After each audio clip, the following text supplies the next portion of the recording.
Tidak ada nelpon, tidak ada WhatsApp, ngirim popok aja enggak.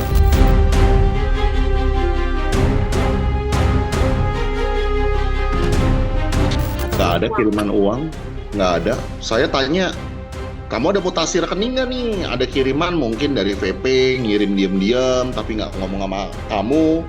Kata Fang Fang tidak ada kiriman uang sama sekali. Ya, buat apa menganggap keberadaan ayahnya ya kan? Popok aja nggak ada sumbangsinya untuk popok, susu aja nggak ada.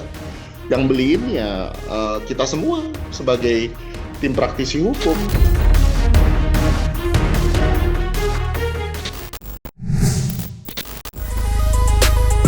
Kabar mengejutkan kembali datang dari Vicky Prasetyo. Di tengah berbagai persoalan yang belakangan ramai diperbincangkan, istri sirinya Fang Fang diketahui baru saja melahirkan seorang bayi laki-laki dengan selamat melalui proses operasi sesar di salah satu rumah sakit di Pati, Jawa Tengah. Seharusnya momen ini menjadi kabar bahagia bagi keluarga kecil mereka. Namun di balik kelahiran sang buah hati, terselip kisah yang cukup menyita perhatian. Biaya persalinan yang tidak sedikit disebut-sebut tidak ditanggung oleh Vicky Prasetyo. Karena tidak ada dana yang diberikan dari pihak sang artis, keluarga Fang Fang akhirnya harus mencari jalan keluar sendiri agar proses persalinan tetap bisa berjalan dengan lancar. Setelah memutar otak, mereka pun mengandalkan fasilitas kesehatan untuk menutupi seluruh biaya medis rumah sakit.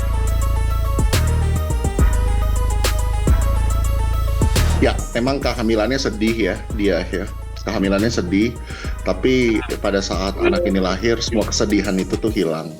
Karena anaknya tuh cakep. Anaknya cakep banget. Anaknya cakep, terus juga cheerful ya, bayinya cheerful. Intinya anaknya tidak mengecewakan lah. Sehat, lucu, cakep, hidungnya mancung. Nggak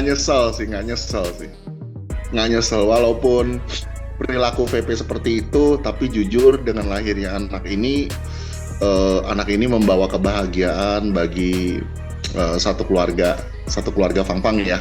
Sayanya juga ngelihatnya juga ikut senang gitu. Ya, tidak ada yang disesalkan lah. Walaupun perilaku ayahnya seperti itu, tapi tidak ada satu hal apapun yang perlu disesalkan dengan lahirnya anak ini gitu. Pada saat operasi sesar berjalan itu kebetulan saya tidak ada di tempat. Saya masih di Jakarta melakukan podcast bersama beberapa media.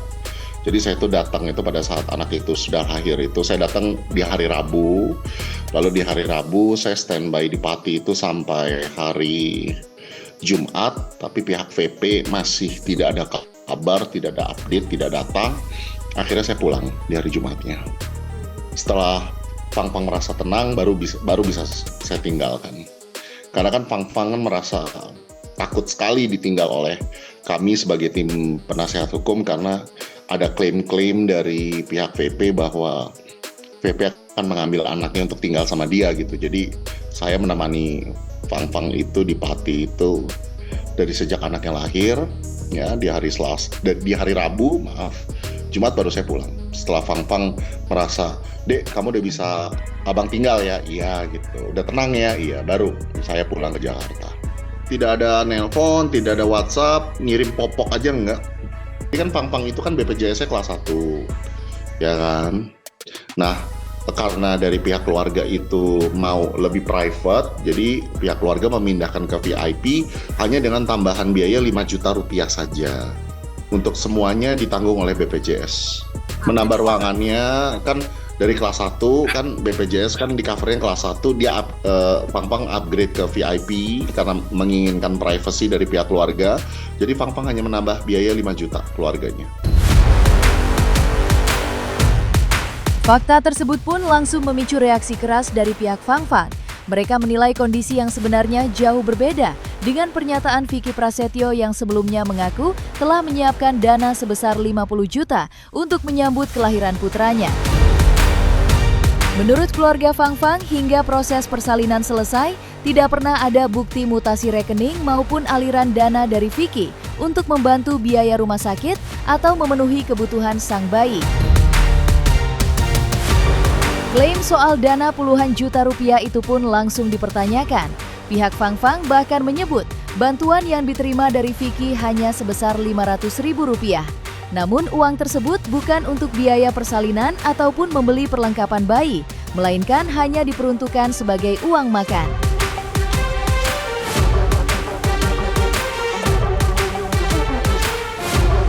Nggak ada kiriman uang, nggak ada.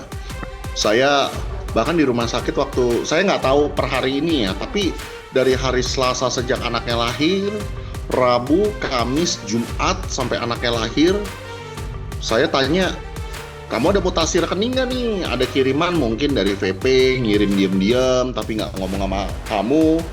Kata Fang Fang tidak ada kiriman uang sama sekali. Popok aja enggak. Saya yang beli semuanya. Ya, buat apa menganggap keberadaan ayahnya? Ya? Popok aja nggak ada sumbangsinya untuk popok. Susu aja nggak ada.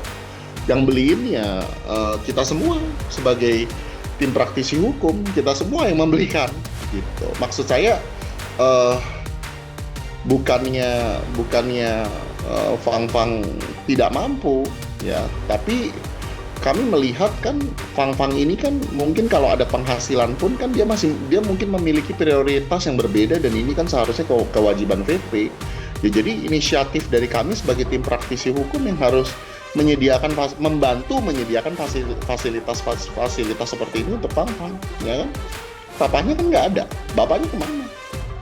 Tidak menyumbangkan sepeser pun, popok pun nggak ada. Merasa sudah terlalu lama menahan keadaan, pihak Fang Fang akhirnya memilih untuk tidak lagi berdiam diri. Mereka kini dikabarkan tengah menyiapkan langkah hukum sebagai bentuk perjuangan atas apa yang mereka anggap sebagai bentuk penelantaran. Dalam waktu dekat, kubu Fang Fang berencana membuat laporan ke pihak kepolisian terkait dugaan intimidasi dan makian di media sosial. Ucapan-ucapan tersebut disebut berasal dari akun yang diduga milik adik kandung Vicky Prasetyo, sehingga persoalan ini dipastikan tidak akan berhenti hanya pada adu pernyataan di ruang publik. Tak hanya jalur pidana, langkah hukum di ranah perdata juga sudah dipersiapkan. Melalui gugatan tersebut, Fang Fang disebut akan memperjuangkan hak nafkah untuk sang anak, sekaligus meminta kepastian mengenai tanggung jawab biaya pendidikan hingga buah hatinya tumbuh dewasa.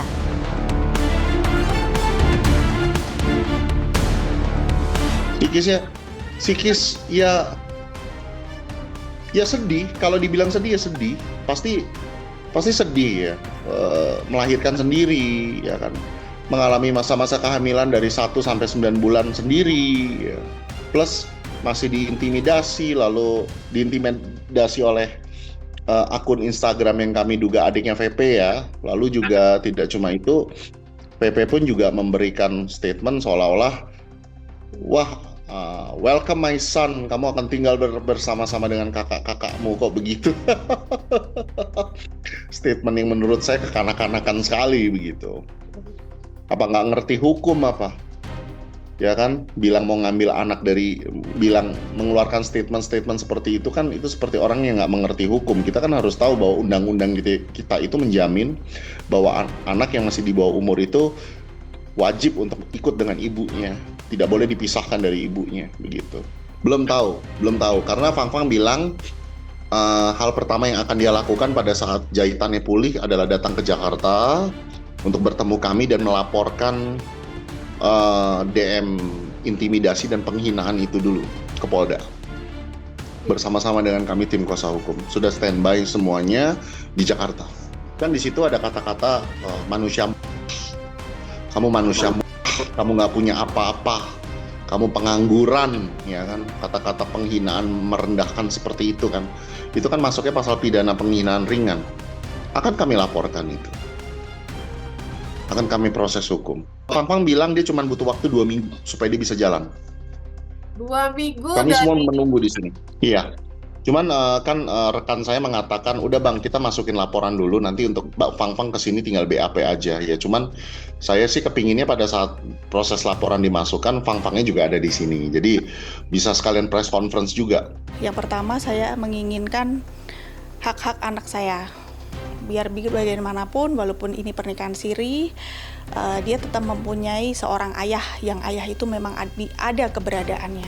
Itu satu, saya ingin memperjuangkan hak anak saya. Yang kedua, dari awal saya sudah memastikan bahwa Vipi ini tidak mempunyai istri, ya, sehingga saya mau didekati. Nah, saya tidak mau buat wanita yang ada di luar sana tidak mengetahui bahwa VP ini ternyata memang ada istrinya saya. Berapa? Waktu itu 20-30 juta. Ya, Itu saya hanya ingin hak-hak anak saya saja, bukan saya ingin rujuk atau bagaimanapun, tidak. Untuk perkara pidananya itu saya lebih fokus ke intimidasi, kata-kata intimidasi yang dikirimkan kepada klien saya melalui akun yang kami duga akun Instagram tersebut itu ada hubungan dengan si VP. Namun, persoalan yang membelit Vicky Prasetyo rupanya tidak hanya berkutat pada polemik rumah tangganya dengan Fang. Di saat isu keluarga masih menjadi sorotan, mantan suami Angel Elga itu juga harus menghadapi persoalan hukum lain yang tak kalah menyita perhatian. Belum lama ini, Vicky dilaporkan ke pihak kepolisian atas dugaan penipuan berkedok investasi dengan nilai kerugian yang disebut-sebut mencapai miliaran rupiah. Kasus tersebut dilayangkan oleh 3 orang pelapor, yakni Ibu Gusti, Ibu Juliana, dan Ibu Elita.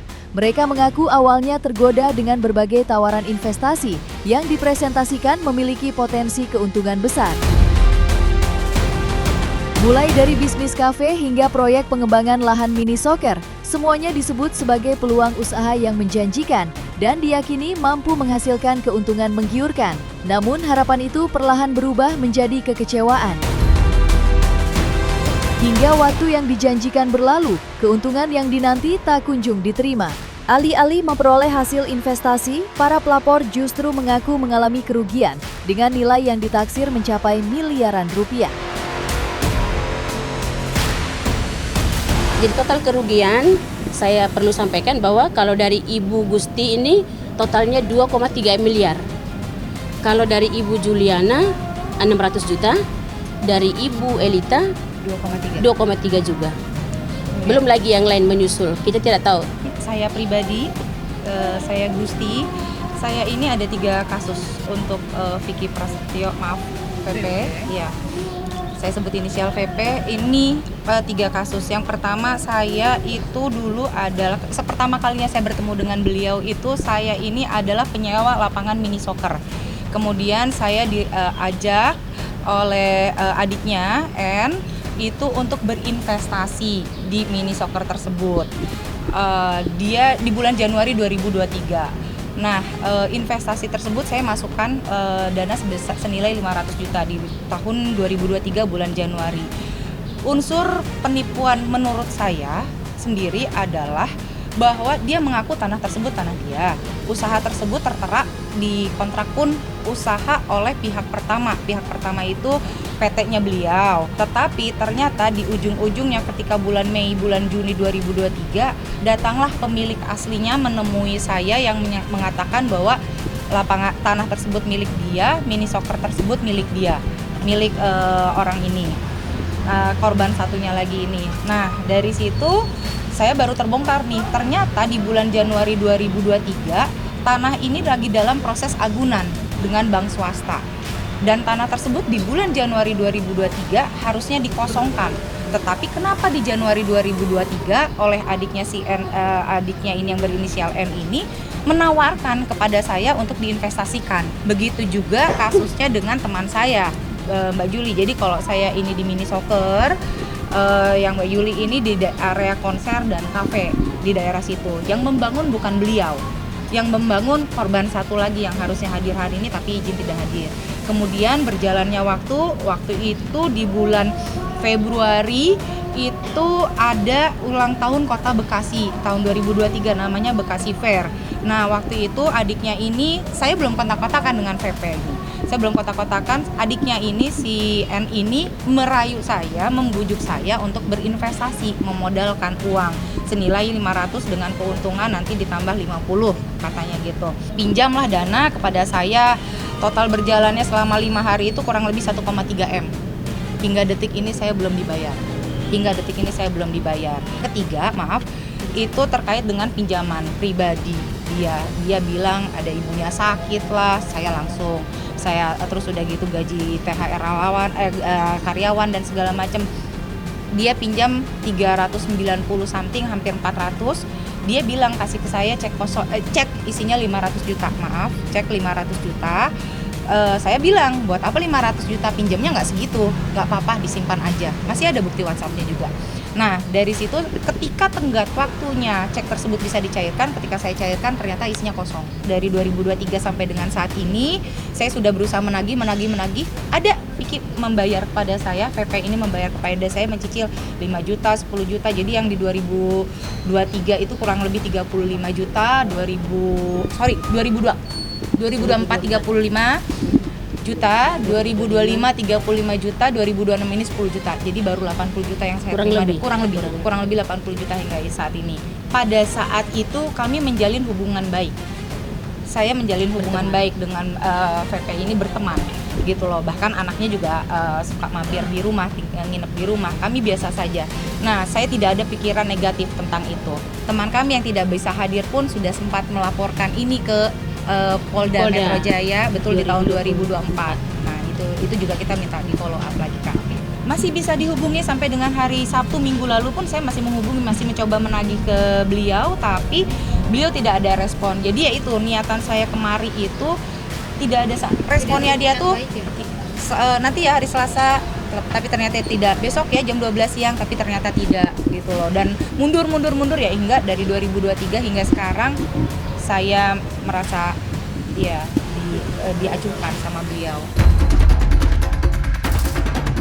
Di tengah berbagai persoalan hukum yang terus membayangi Vicky Prasetyo, muncul lagi konflik lain yang menyeret nama keluarganya. Kali ini, sorotan tertuju pada sang ibunda, Emma Fauzia, yang dikabarkan berselisih dengan mantan menantunya, Kalina Oktarani.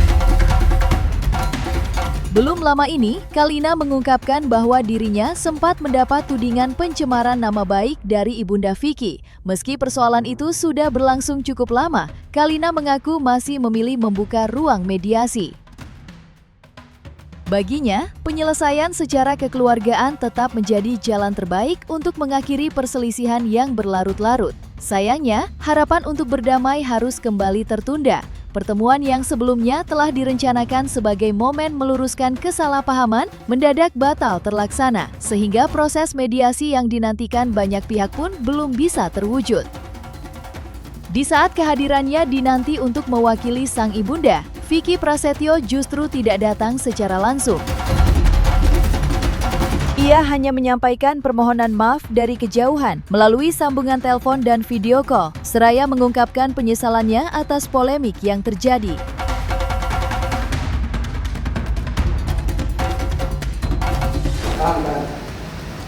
Ini bukan saya yang mulai awalnya ya. Terus memang di situ saya bales, saya bilang lebih gede dosa Anda, Bu, gitu. Nah, di sini ada sahabat saya, Ibu siapa yang komentar? Dari di sini yang komentar adalah Ibu Emma Fauzia 85. Nah, beliau adalah ibu dari mantan suami saya. Nah, di sini dibales lagi sama dia. Aduh, lain yang paling suci, ibu Anda sendiri aja Anda omong-omongin, katanya sama laki-laki bertiga dengan Anda. Itu kan yang Anda bilang. Itu kan yang Anda bilang dengan saya, Kakak. Kalau Anda lupa masih banyak yang harus saya ingatkan lagi nih, kata beliau. Ya, aku mohon maaf sebelumnya di tengah.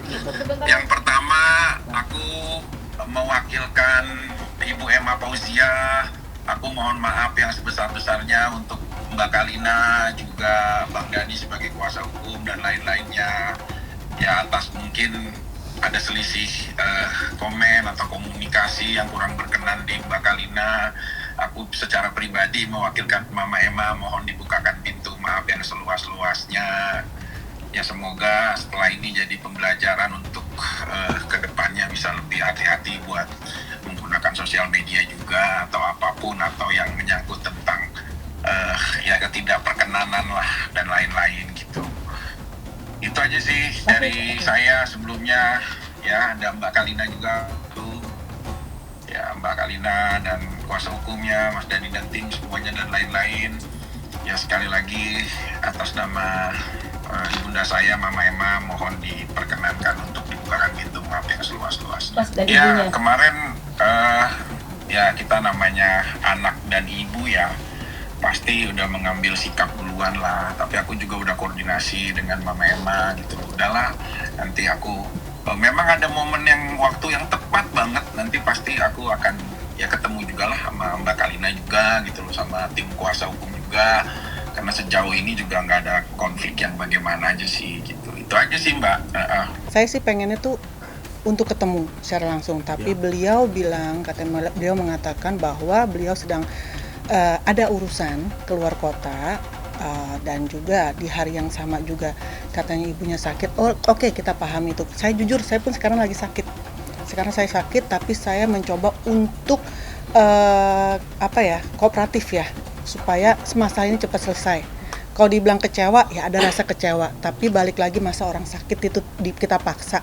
Walaupun di hari itu juga ada postingan ibundanya bersama ada salah satu vokalis band kita gitu ya. Itu nggak tahu foto kapan ya, tapi ada postingan itu. Dan kedua, 1 hari setelah itu pun kamu juga saksinya, dia juga datang kan ke acara pemakaman salah satu teman kita, ibundanya teman kita juga, dia ada di situ. Maksudnya kenapa tidak bisa meluangkan, kita nggak butuh waktu lama kok. Berapa lama sih? 1 jam. Oke, kalau misalkan dibilang gue cuma punya waktu 1 jam, oke, nggak ada masalah. Kita akan 1 jam itu kita akan padetin, udah gitu. Itu aja sih maunya saya. Pasti kita pengen berikan ekspresi mengedepankan estetika. jelas tadi mendengarkan.